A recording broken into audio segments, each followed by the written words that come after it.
Kazakhstan's mining sector is undergoing significant transformation, driven by strategic government initiatives and growing global demand for critical minerals. Recent data indicates strong growth, with the government projecting a 5% increase in metallurgy and a 3% rise in metal ore mining in 2025. To address the surge in international demand for essential minerals, Kazakhstan has actively pursued modernization through foreign investments, regulatory reforms, and infrastructure upgrades. Recent agreements with the EU, UK, USA, and other nations demonstrate Kazakhstan's commitment to sustainable mining and its role as a dependable supplier of raw materials for clean technologies and digital industries. Moreover, the country's focus on geological exploration and the adoption of advanced technologies highlights efforts to unlock untapped resources and add value through local processing. The 2024 to 2028 Complex Plan for Rare and Rare Earth Metals aims to boost mineral production by 40% by 2029, positioning Kazakhstan as a key supplier of materials critical to clean energy technologies. To attract global partnerships, the National Subsoil Use Platform offers a streamlined one-stop shop for investment in exploration and geology, supporting efforts to diversify supply chains and deepen international collaboration, especially in critical minerals like lithium and rare earth elements. Despite challenges such as historical underinvestment in exploration and the need for technological modernization, the government aims to reduce carbon emissions by 15% by 2030. This session will explore Kazakhstan's ambitions to become a global hub for sustainable mining and innovation.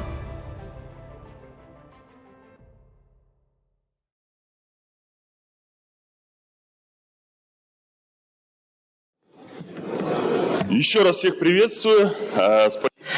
Again, we would like to greet everyone. Thank you so much for the time given to us to continue the discussions that we have during the first session. I think the continuation, this session, which is called the Mining Sector of Kazakhstan State Priorities, Diversification and Development Plan and Project, is very important. So again, my name is Ruslan Baymeshev. I am the president of Chamber of Mines. And now I would like to give the floor to the Vice Minister of the Industry and Construction of Kazakhstan, to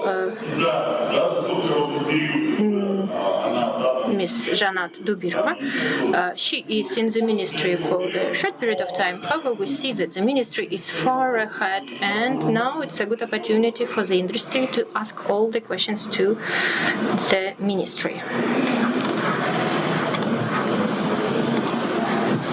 Ladies and gentlemen, I welcome all participants to MINEX 2025. I thank the organizers for this opportunity to share the work being done in digital transformation of subsoil use and geology. Our goal is to make information open and accessible, and interaction with government agencies in the field of subsoil use transparent. Digitalization and AI are the main tools for achieving these goals. Allow me to present the results we have already achieved and our digital projects led by the Ministry of Industry and Construction. Since the beginning of this year, we have launched the Unified Subsoil Use Platform, which has digitized 22 public services. Since its launch, 506 applications have been already processed. Previously, subsoil users had to go to local administration, the ministry, seek intermediaries, and negotiate. Now, everything is available online, without unnecessary bureaucracy. We have implemented a seamless digital process from submitting an application for exploration to its auction and license issuance. An important element is the interactive map. We analyzed the experience of Finland, Canada, Great Britain. We were most impressed by the interface and the visualization of Finland's geoportal. This interaction map contains all areas already allocated for subsoil use and also allows for the placement of areas available for auctions.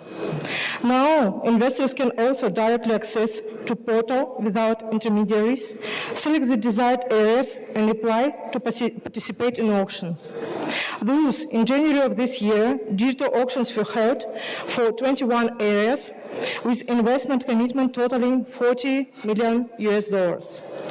In addition, the process of monitoring and the fulfillment and obligation under issued licenses and contracts for said minerals has been digitized. Previously, this monitoring was carried out manually for 3,000 licenses and contracts. Currently, we are actively digitizing geological information from the 1950s, 1980s. We aim to complete this process this year.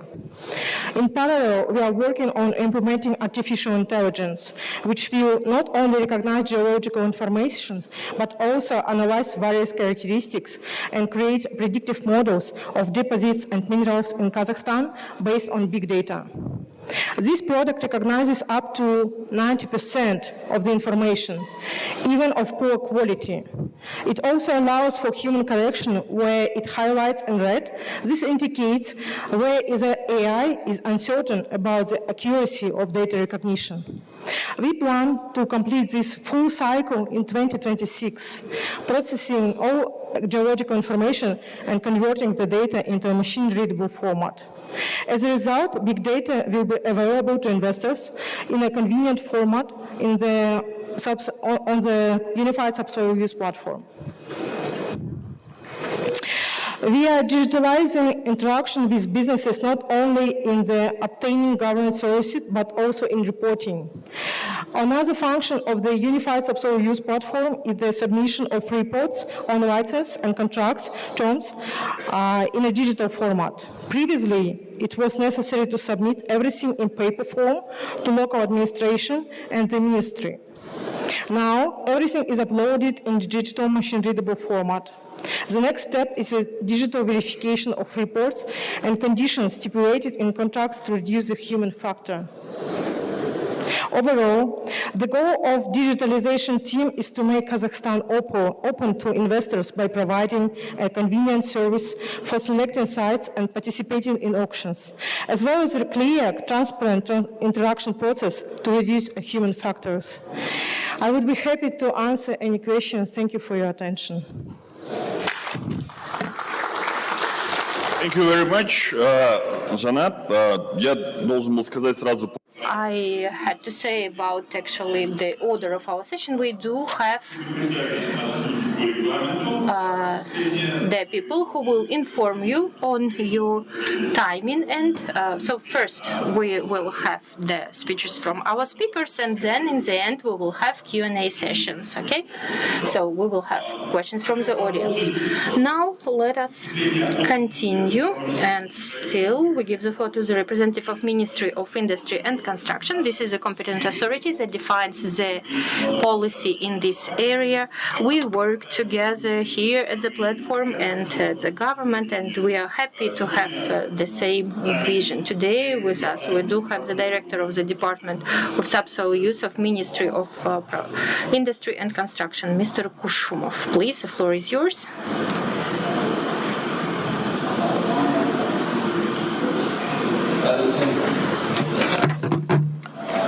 Good morning, good day, dear participants of the forum MINEX Kazakhstan 2025.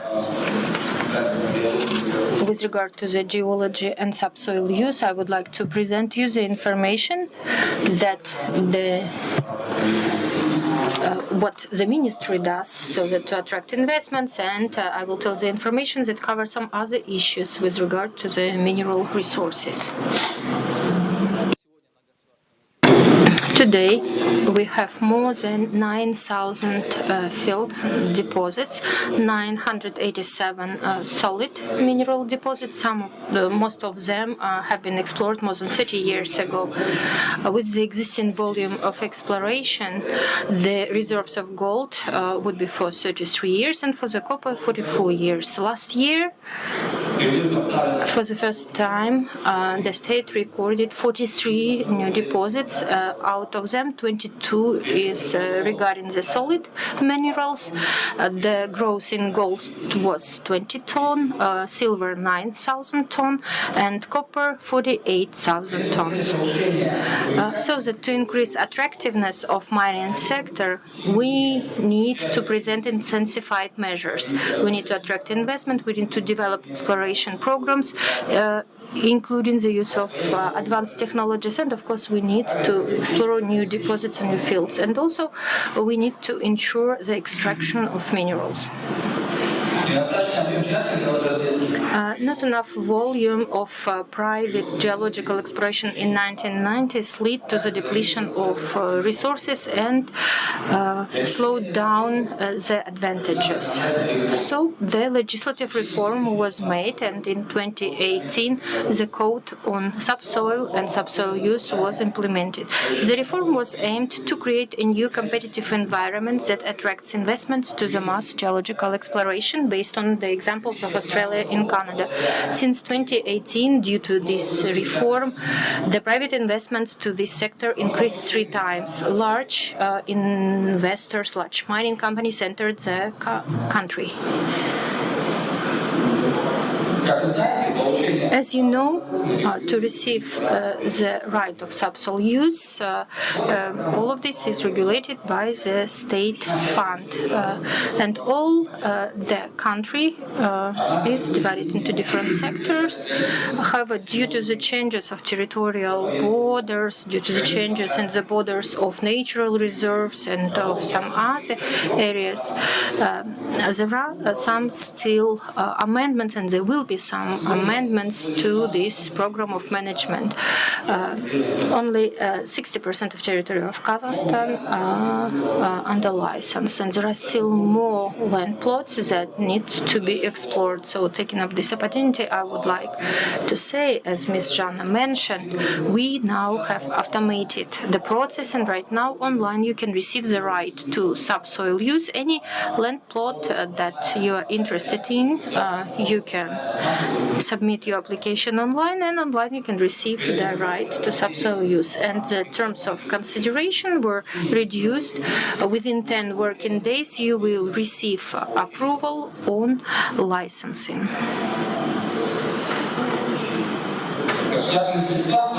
The state funds are also given to increase efficiency in the subsoil study.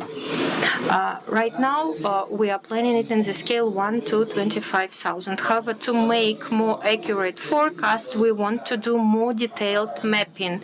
It would be 1 to 50,000 when we speak about some perspective lands. We will use specific approach so that to do the data more detailed. We will do the sensing of the land. We will use different geochemical and other geological methods, and all of this will be presented at this unified subsoil use platform. And we need to say that within the work that we did last year, 38 prospective plots have been identified, including Kuryaktakol in Karaganda region. Its reserves are about 800,000 tons of rare earth metals. Tauken Samruk resources are used for this, and right now we have the new project in exploration of gold, copper, and wolfram. Last 2 years, 2023 and 2024, we had implemented electronic exchanges. Our budget was more than 29 billion tenge. And I would like to say that this year we have planned to have electronic exchange. We are going to submit 50 deposits. So if there's interest, you can take participation. We're going to publish on our unified platform all of the objects with the geological information, and you can actually participate in auction.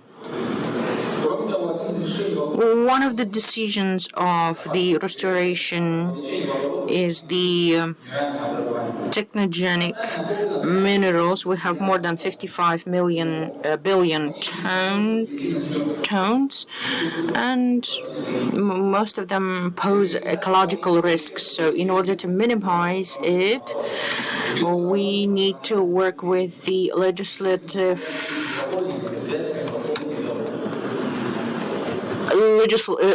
framework shall be amended in order to process the wastes. And we also work on the implementation of the amendments. And in Majlis, there are two bills that are considered. The transparency of the access to the geological exploration platforms, issues regarding the agreements on the solid minerals and the norms on the auctions, and correction of the norms and regulations that exclude the hidden mining and extraction. And of course, the second legislation, which is with the uranium. In terms of this legislation, we are looking at the territories of reserve and the mechanisms of the reservation to the territories of exploration. Well, this is all from my side. If you have any questions, I'm ready to answer. Thank you. Thank you so much. Very interesting information had been given. So auction is going to be conducted in June. I think all of you and all investors will be interested in it. We're going to have Q&A session later. Ministry of Industry and Construction had already conveyed their position, and interaction with the investment is always actually goes out from the Ministry of Foreign Affairs. So we have today Gabdullah Osmankulov, who have very good experience on working with the investors and this field, this sector. So that's why floor is yours. Good afternoon, dear participants. I would like to say welcome to Astana, and as the Minister of Foreign, as the responsible for the Investment Committee, Ministry of Foreign Affairs of the Republic of Kazakhstan, I am person who is going to elaborate on this regard. It's a great honor to welcome you to the 15th MINEX Kazakhstan Forum. This year we are witnessing a record influx of foreign investors exploring opportunities in precious metals, copper, coal, lithium, tungsten, uranium, and rare earth metals across Kazakhstan. To begin with, let me outline the key global trends shaping the mining industry today. According to McKinsey's Global Materials Perspective 2024, despite macroeconomic turbulence, the mining and materials sector has sustained 6% annual growth since 2000. The global mining industry is now valued at $4 trillion, driven by rising demand for steel, gold, copper, lithium, and green energy metals. Rapid development of the alternative technologies stimulated production growth for lithium and nickel, which was by nearly 20%. At the same time, growth of lithium production opened up for new opportunity in the development of urban mining and recycling. While mining is globally dispersed, China dominates refining, processing most of the world's critical minerals. This creates opportunities for countries like Kazakhstan to step up and as diversified and secure suppliers of raw and processed materials. Kazakhstan is Central Asia's economic leader. We are the 9th largest country in the world by landmass, with 20 million people and a GDP of around $270 billion. We offer stability and scale. In 2024, Kazakhstan's trade turnover surpassed $150 billion, reinforcing sustained investor confidence. We have created a robust framework to support foreign investment.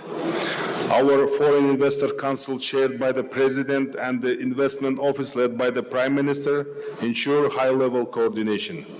Kazakh Invest provides end-to-end services from market entry to expansion. Incentives include tax exemptions, custom relief, and legal protections for long-term agreements. And importantly, Kazakhstan's strategic location between Europe and Asia gives us a logistic advantage for global trade. Kazakhstan is rich in mineral resources, ranked 6th globally for total mineral reserves from 2018 to 2022. Our mining sector expanded by 65% in value. Let's start with titanium. Kazakhstan supplies 20% of the global titanium sponge market. With global demand growing at 5 to 7% annually, the titanium industry's potential in Kazakhstan exceeds $10 billion. Our export price is among the most competitive in the world, creating a strong value proposition for investors in value-added processing. Kazakhstan ranks 8th in global copper reserves with 40 million tons. However, less than 16% of copper is processed domestically. This leaves an open $10 billion opportunity for downstream copper products from cathode copper to wires and tubes. A promising new frontier is urban mining.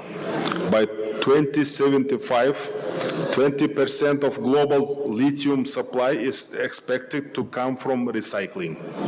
Kazakhstan's vast territory and central location offer an ideal base to build sustainable recycling infrastructure that aligns with global ESG standards. In closing, Kazakhstan is open for business and ready for international partnerships. We invite you to seize the opportunities in our dynamic mining sector and to join us in shaping the future of responsible and profitable resource development. Thank you for your attention, and we look forward to building the future together. Thank you. Thank you very much. Большое спасибо. Thank you so much for interesting information analysis. We will go back to the questions later. Now we would like to give a floor to a person who represents the most important sector in the supply of chain. When we attract investors, when we attract ministries, they license, and diplomatic channels attract this enterprise. So Yelan, the floor is yours.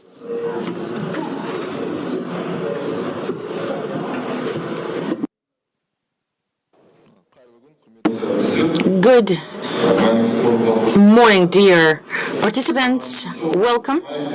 Excellency Vice Minister and my colleague Almaz, they've give you very good and detailed information about what's happening in the databases, in the implementation of artificial intelligence, in the geodata.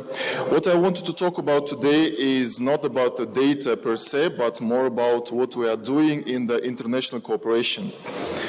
So We've signed several agreements and memorandums with different companies, with different organizations in the world. I just wanted to highlight some of them.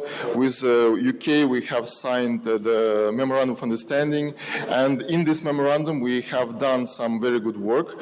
So we've had 5 visits from the British Geological Survey to Kazakhstan, and we also visited them in the UK, and we are currently working on several projects. One of them is the how would I say, the legends on the maps that should be done in the international standardization. With the Finnish Geological Survey, with GTK, we've done some good work in the databases area, and you've seen the unified platform for the subsoil use. That platform was actually done, so we've used the GTK's platform as the example for us to do this platform. With French, with BRGM, we are working on the several seminars. In those workshops, we hope that we're going to get into the interesting projects that are going to be fruitful for both sides. Canada, US, in Canada, we've participated in the big international event in the PDAC. We've had our separate forum, which was called Meet Kazakhstan, which was organized mostly by the Geological Survey.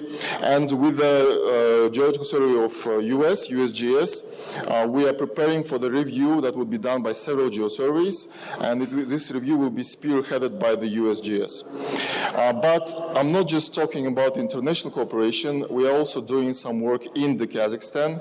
So currently we are in the process of signing agreements and memorandums and just understanding how we can help each other with Nazarbayev University, with Satpayev University, with Atara Oil and Gas University. And we want to focus on creating the basis for the cooperation and how we can improve the competence of the geologists, of geophysicists, geoscientists here in Kazakhstan.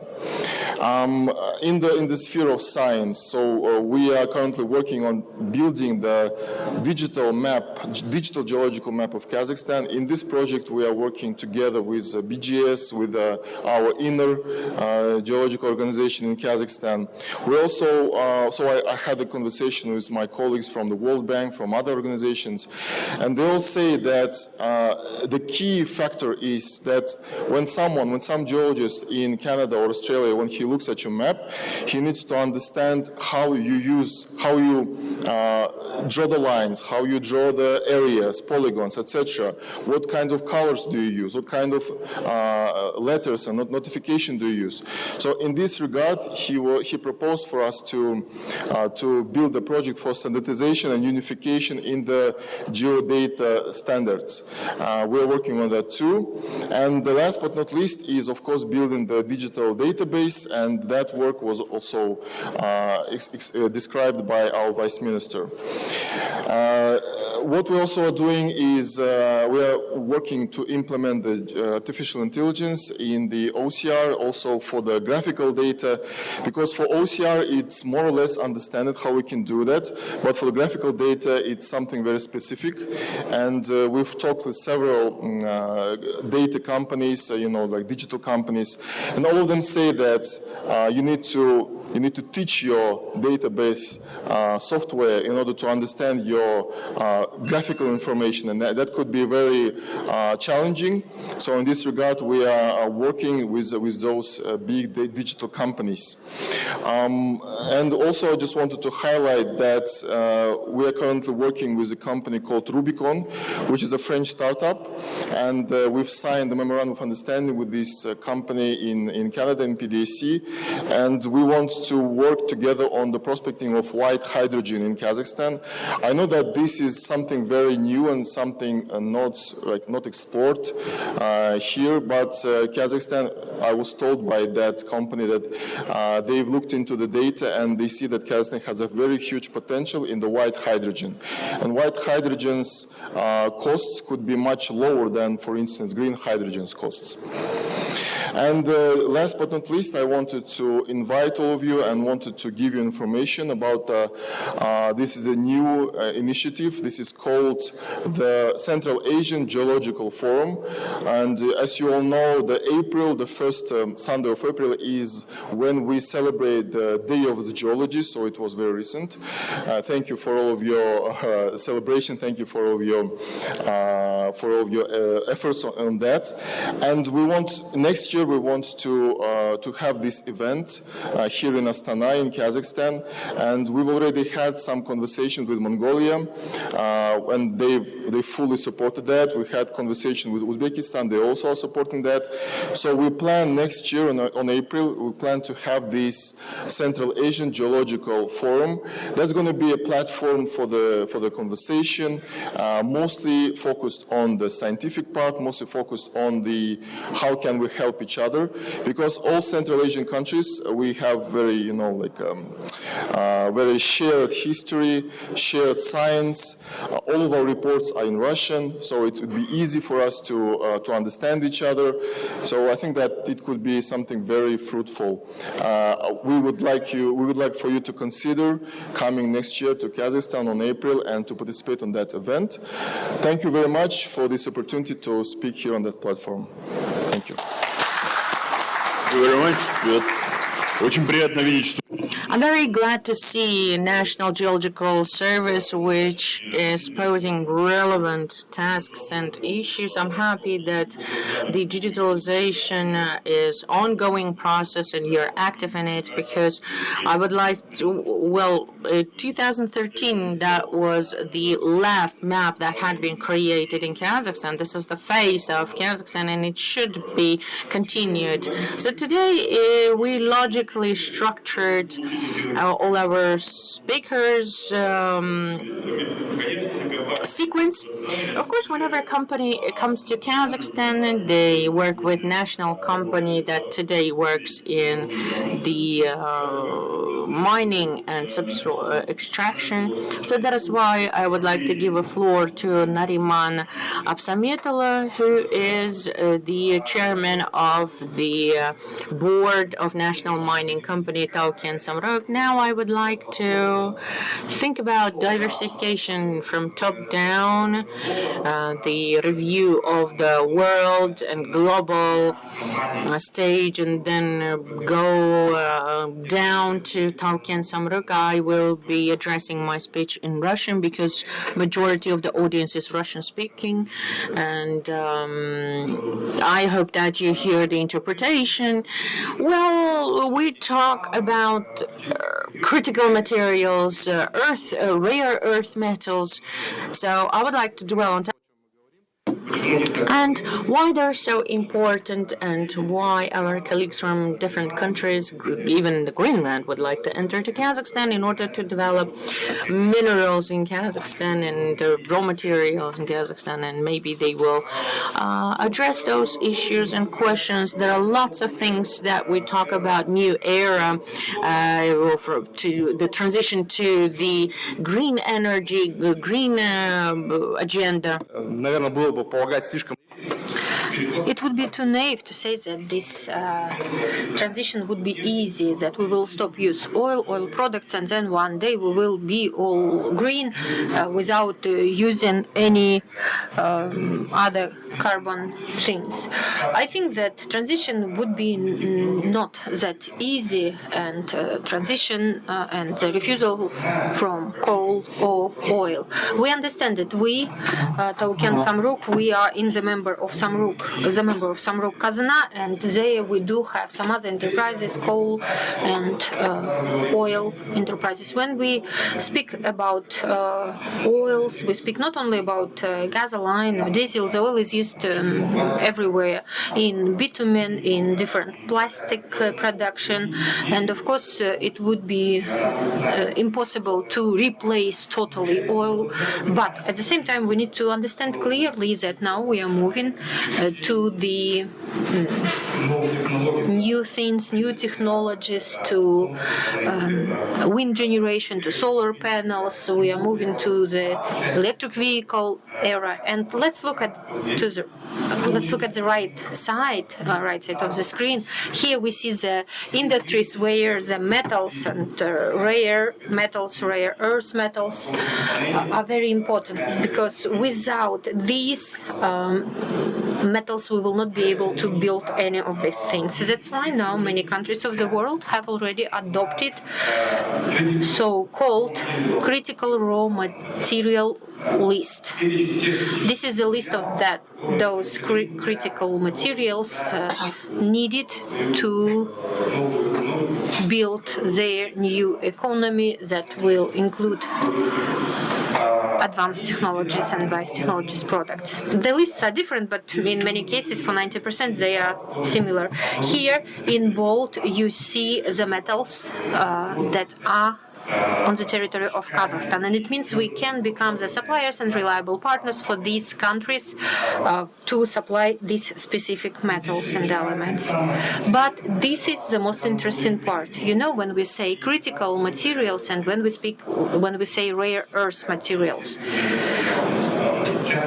quite often people that are not that knowledgeable, they try to confuse these terms. Now let me make the distinction. The critical materials has a more extensive list. For example, we have in the list the copper, fluoride, and some other elements that could not be included to the list of rare earth metals. So that's why we need to separate these two lists. However, these two lists have some kind of correlation between. But now, if we speak specifically about the classification of rare metals, you can see this information on the slide. We have four main groups of rare metals. First of all, light rare metals, lithium, rubidium, beryllium, and so on, some others. You know that lithium is used in lithium-ion batteries, and the beryllium is also in some alloys that are used in aerospace industry. As for lithium and beryllium, Kazakhstan has a potential for the development of these metals. Next, in our classification we have the following group: refractory rare materials, titanium, zirconium, vanadium, molybdenum, tungsten. So we also can say that these metals are also used, but for example in some other areas. Titanium is in air industry, for example, plane construction. Tungsten is also the metal that is used in steel production. So you see the specificities of using such kind of metals as refractory rare metals. Then dispersed rare metals. The other group, here we have gallium, indium, germanium, and some others. Okay, this group of metals, they are used in some other sectors. And the fourth category, or classification category, is rare earth elements. Light lanthanides group, scandium, yttrium. Now, as for the use, when we speak about critical materials, we all understand that we will see the increase in consumption of such metals as nickel, aluminium, copper, cobalt, lithium. These are elements that are used for construction of electric vehicles.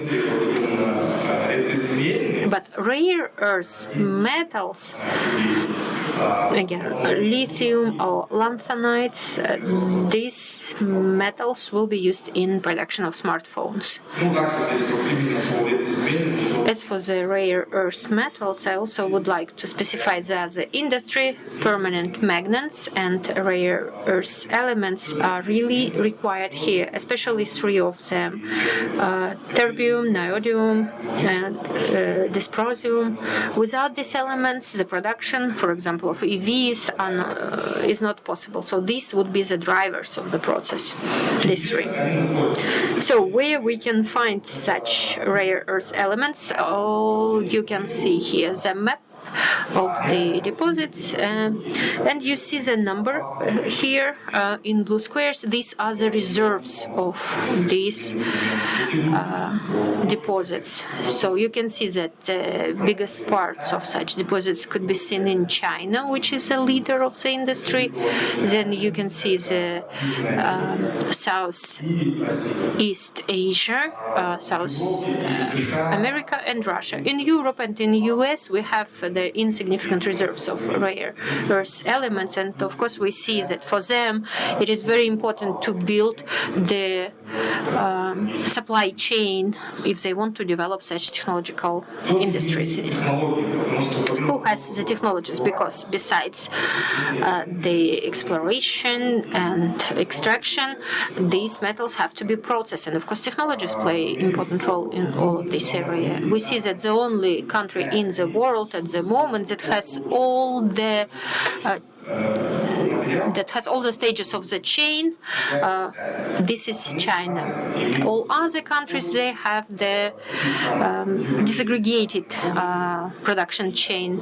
In some countries, there is no production, there is no extraction. For example, in North America, they have the first stage, they don't have the middle stages, and so on. So for the moment, China is a dominant country, and I think all other countries will do the work so that to cover the available gaps. And now nowadays, taking into account the starting of the beginning of these trade wars, we think that this issue will become more important. Now let's move on Kazakhstan. Let me tell you that this is information from the open sources. Maybe the information is not really accurate, but however, we were trying to analyze what is our place here. So first of all, we have here Ulba metallurgical plant that is in Kazatomprom family. This plant is a producer of three rare elements: beryllium, tantalum, niobium. All these elements, they are exported. Then Uсть-Каменогорск titanium magnesium plant, which is one of the largest producers of titanium, and that exports its that provides its materials for Airbus and other companies. Then we see here molybdenum in Kazminerals, and we have a Mast company that produces the concentrate of rare earth elements. It's in Stepnogorsk, and we have Cheskazgan concentrator, red med, casting. They extract selenium and bismuth, and tellurium, Kazakhma smelting. And of course, Tauken Samruk wants to be in this list of these companies. Right now, we are working to develop our own rare earth elements history. We started to work with Kov Capital American company, and we are paying attention to this industry. And the final thought that I would like to give you is that nowadays we have already some areas for the development. We will focus on them, and if there are some other companies that are interested in cooperation in this area, we'll be happy to work together. Thank you so much. Thank you so much, Nariman. Yes, this information is really important, and I think that we need to present such complicated information using simple words. You know, when journalists start asking questions like how many metals we have in our country, what deposits we have, and so on. Well, but we understand that only economy can make this accumulation of minerals as a deposit, successful deposit, or successful input. And now let us move on, and our session will be finished with our next speaker. So, you know, companies, they start to calculate reserves, and of course all these reserves shall be recorded, shall be reported. Now I would like to give the floor to Mr. Georgy Freiman, who is the executive chairman of PONEN. Please, the floor is yours. Good day, dear colleagues. I would like to thank Artur for this opportunity given to me to address to you. And according to the tradition, we are giving our message with regard to our activity, our current activity.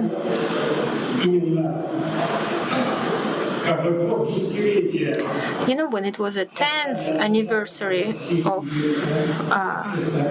KazRC and POINEN, this is a specific time, 10 years of cooperation, and we decided to give the specific name. We call this time as a successful integration of KazRC to KRIRSCO. We now moved out of this Soviet, let's say, legacy for 10 years. We are dealing with all these issues. I would like to thank all our volunteers because this activity is totally volunteering activity. We see participation of enthusiasts. We have in our list people that I see here. They are members of executive committee, and they are all volunteers, and they help us and contribute to the activity. Let me give you brief information so that everybody would understand the story of this. Nowadays, KRIRSCO committee presents 15 codes, 43 countries. Well, European Union has one pan-European code, and here you can see all the participants and their geography. How this story was developed. As I told you, it's 10 years of 10th anniversary, but everything started in 2012 when there was an intent to implement international standards, and it was into the document on development of mining industry, and then it was 2015 when it was a nation plan 100 steps. Then in 2016 Kazakhstan became a member of KRIRSCO. Then in 2017 KazRC was included in the code of subsoil and subsoil use, and then starting from 2019 the reports were being prepared according to international standards, and right now the Committee on Geology accepted 228 reports. In 2022 it was the verification of these reports, because it became clear that without any kind of verification, just by submission the report, we cannot speak about quality. So that's why there were methodological guidelines to prepare KazRC reports. You know, our specialists were used to work with some guidelines, so how something shall be made. So that's why these guidelines were developed. And nowadays, with these latest amendments to the code, now all exploration projects will be finished with the reports on KazRC. Some projects will have some specific reports, some used previous standards.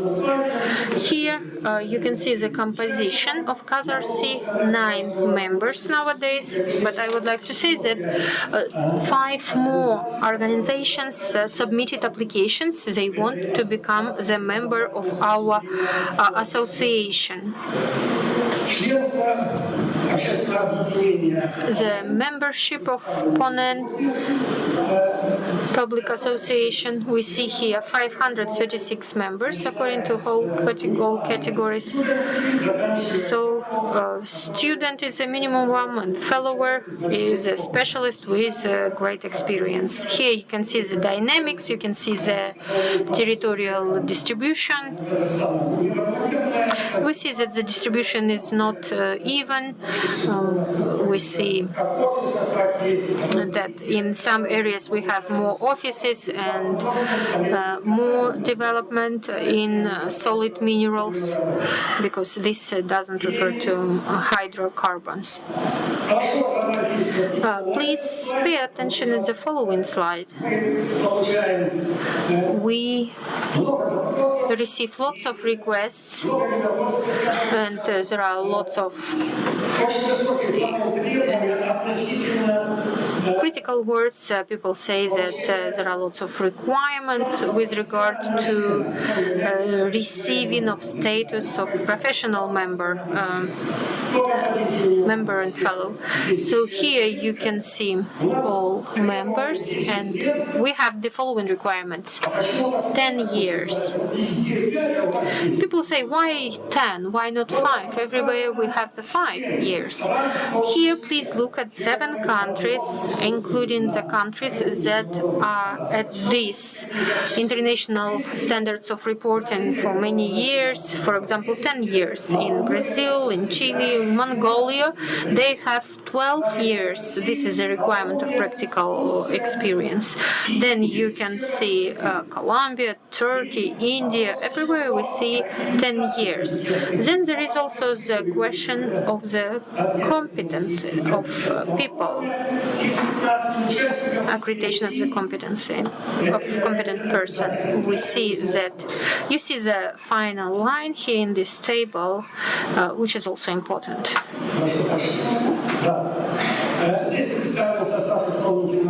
Here you can see the composition of the executive committee, 15 people here. Nowadays, 12 different commissions in all the activities of our operation. The reports started to be received, and 228 reports by the end of last year. 183 reports were checked, and here you can see the results. Why we have implemented the accreditation of competent person? Because we see that only a fifth part of reports would go to the Committee of Geology to be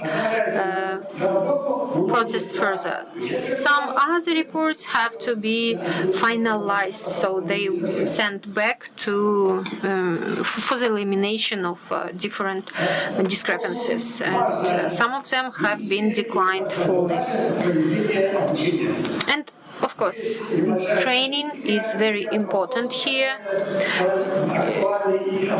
Here you can see some statistical data and topics for the advanced trainings. So in 2023, we conducted 16 workshops and 282 trainees. As for 2024, we had 13 workshops and 941 trainees, including 220 face-to-face trainings. And my final slide is a support from KRISCO. Many of you participate in IMM that takes place in June. In 2023, Edson Ribeiro participated in AMM. In 2024, Gard Kircham, who was next chairman of KRISCO. And this year, we have already coordinated the arrival of Gard Kircham to IAMM Congress 2025. Then, we have information noise with regard to rare earth objects, and there are some crazy numbers that are being announced, but I want to warn you. Neither by old standards nor by current standards we can consider this as a real facility object. So we shall not announce it as an object already, because the deposit can be only when we understand everything about deposit. Yes, there is some facility or some object or some deposit. And you know what I do? I received the first, for example, message about this or first news. Then I looked at all my books minerals and rare earth elements I found, and it's the directory from 2015. We know about this deposit. For the moment, there are 3 wells, 200 meters depth. There are 11 plots, but how you can characterize this? You need to understand the situation. But right now, people are saying that there are reserves and that there are lots of resources of B3 category, but you all understand that this is not how it should be announced, especially when we speak about high stages. Thank you. Thank you so much, Georgich, for the professional assessment, first of all. Well, most of us do understand, but not ready to say, but you have a right, because you're an expert in this regard, in order to not follow the hype, let's say, that we had on the Geology Workers' Day. I had heard very good words that we didn't use and abuse to our power. So I am not going to ask any questions. Let's start Q&A question. Is there any hands? I don't see any hands. So I will ask myself. First, Ruslan, I'm very happy that you're going to auction 50 deposits, and during the, USSR times, those deposits were on the balance. Are they countered? Is there any decision made that, is it for exploration or mining? So how exactly they are going to be auctioned? Yes, we had looked at this deposits together with National Geology Services as well as other stakeholders. We're going to display them for the extracting, not for exploration. If there won't be any interest for the extracting, then we will consider with the committee so that there will be further exploration. Well, I understood. I wanted to say that there are no limitation, because code is actually according to the legislation, you can display it both for the exploration and mining itself. We hope that they will start mine. Please, audience.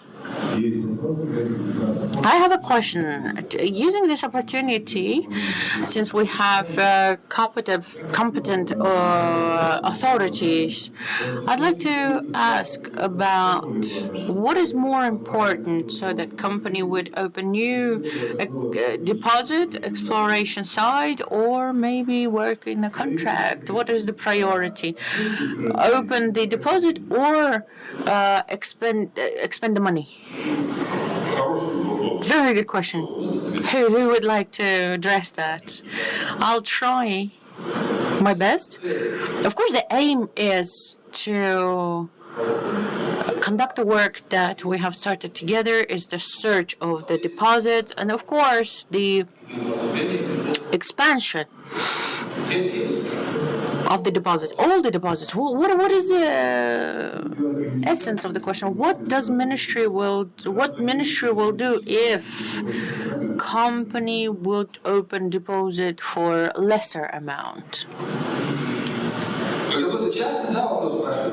Is that private question? It's just there are precedents. What will government do? Well, there's a program. By the program that subsoil user identifies. If expenditures, for example, will be lesser than in a program, then the most important thing that they have opened and found the deposit. May I write it down somewhere? It'll be published, don't worry. And the record of our dialogue as well. Alman Ruslanovich, good afternoon. I'm the journalist, Capital KZ, Botagol Iskakova. You said 50 deposits will be electronically displayed on the exchange and auction. What resources, what metals they are going to have, in which regions, what is the volumes in those deposits? Thank you so much for your question. I don't have detailed information on my hands, but I can clarify following. Just a second, bear with me.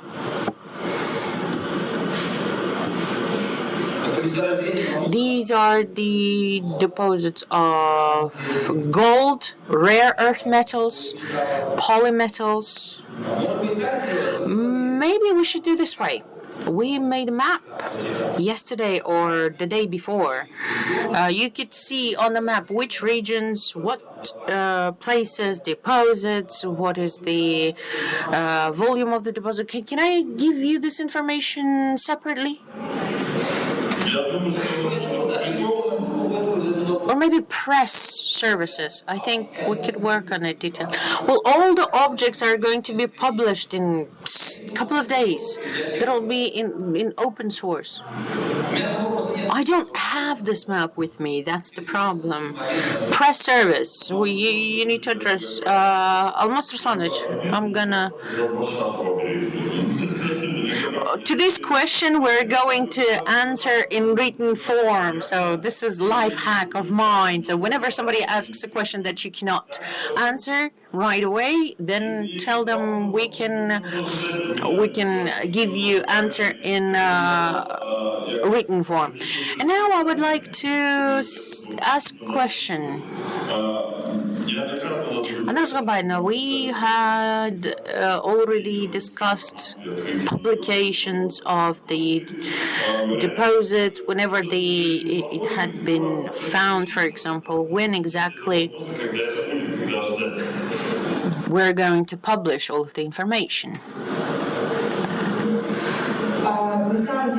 Well, to be really honest, on a platform, we have already placed 56,000 reports, but the opening those reports will be dictated by the legislation. If it is permissible to do so, we are going to do it, but we're not just publishing the scanned information. We actually process it through the AI, then machine reading format, and then we form the 3D models and forecast models that are going to be published on a platform for investors. And this is the work that we are conducting. I think this is going to be very interesting rather than looking at scanned documents. I would like to add here that information is already accessible. You can download during the coffee break. We had representatives of Indian company. They had already downloaded. They already have read and considered those publications, and they just had clarifying questions. So, which means that this is the case that proves we are publishing. So these are the ways that how exactly we're going to work. Speaker is not using microphone.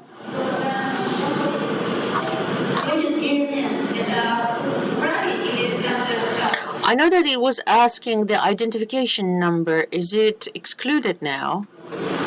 Do we need to put our credentials? In order to work with the platform, you need to register. Right after registration, you will have opportunity to download it. In any case, I would like to say that this is a huge step because it's going to be accessible. Of course, analysis and the process data is important, but some of the companies would like to have initial materials as well, because communication with authorities and official people is kind of stressful for international and foreign companies and investors. Since 56,000 research reports had been already uploaded, I guess we will have 130,000 reports on Kazakhstan as well. May I add here, Ministry of Foreign Affairs Committee on Investment, Kazakh Invest, we fully support investors, potential investors. We're siding with the companies who request this data. We receive that information is closed. We had already raised this issue in a parliament, in president's administration, in everywhere. We're on the side of the protection of investors. If you have any problems, please contact us,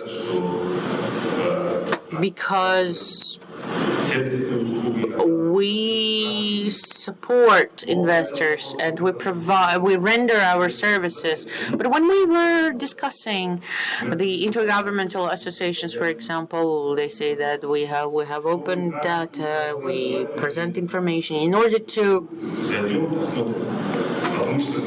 look at this reports. Maybe we could create working group, because our president in his decree on expanded meeting of the government always says that be open all of the information so that investors could enter to Kazakhstan without any obstacles. I understand position of the MPS, because the Ministry of Industry and Construction, I understand them. If you will come to us, we will discuss these issues, because we are interested in making Kazakhstan as an open platform for investment. Thank you so much. This is very important remark and the perspective from the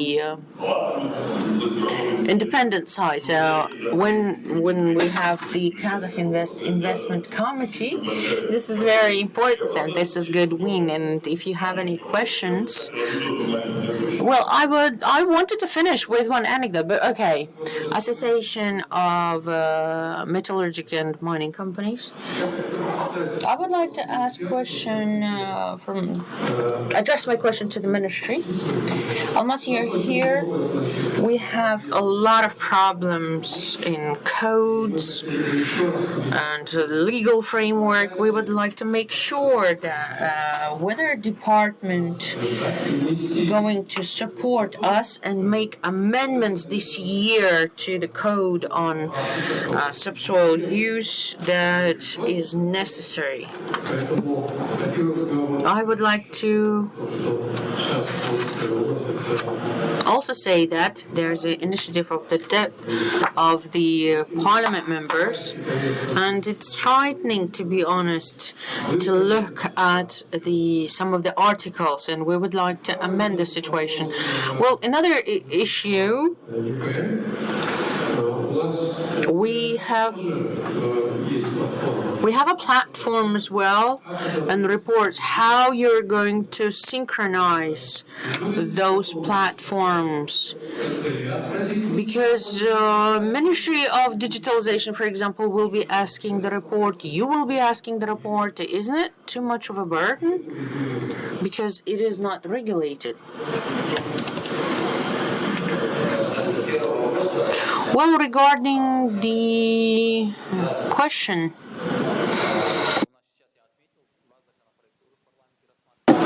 on amendments, there are two laws that are right now had been considered, and the work that we had been coordinating,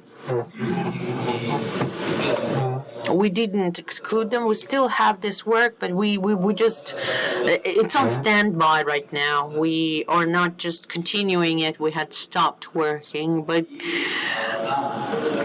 we need right now to prolong the auctions. We need to expand the exploration services and other issues that we need to prioritize and make the emphasis. So I think second half of the year we will look at other amendments, including your proposal as well. We will continue our work. Well, in the second part of the question, can I clarify separately what reports you need to submit to the Ministry of Digitalization? Because together with the Ministry of Digitalization, we have the same aim to ease the process of running the business. Well, I think, colleagues, we had very interesting discussion, very interesting reports and presentations, and I think that we have grown during this presentation. We're going to continue this dialogue. According to this scenario, we are going to leave this stage. What about anecdote? You said you're going to continue with the anecdote. So anecdote is about first volume for the downloading the reports. That is not funny, but it is to the topic. So the command officer of the command comes to all of his posts, and there's one person who is guarding it, and he's asking why he's guarding this soldier. Before him, he was standing there. I left him here. And then he finds all of the managers and then comes to one retired person, the officer in command, and he's asking why he's there. I understand the soldiers who are in the bases. He said,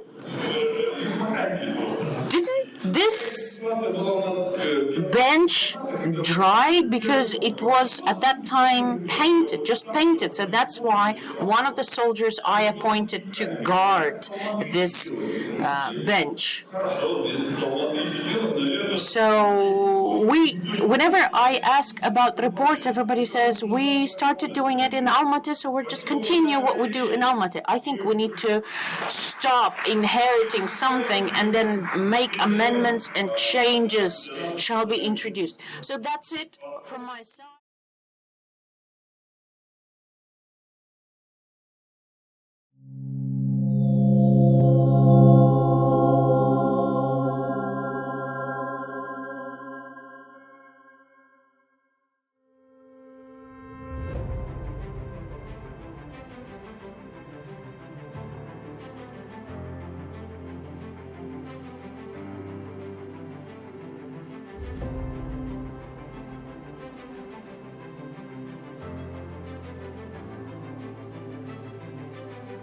Kazakhstan's mining sector is undergoing significant transformation, driven by strategic government initiatives and growing global demand for critical minerals. Recent data indicates strong growth, with the government projecting a 5% increase in metallurgy and a 3% rise in metal ore mining in 2025. To address the surge in international demand for essential minerals, Kazakhstan has actively pursued modernization through foreign investments, regulatory reforms, and infrastructure upgrades. Recent agreements with the EU, UK, USA, and other nations demonstrate Kazakhstan's commitment to sustainable mining and its role as a dependable supplier of raw materials for clean technologies and digital industries.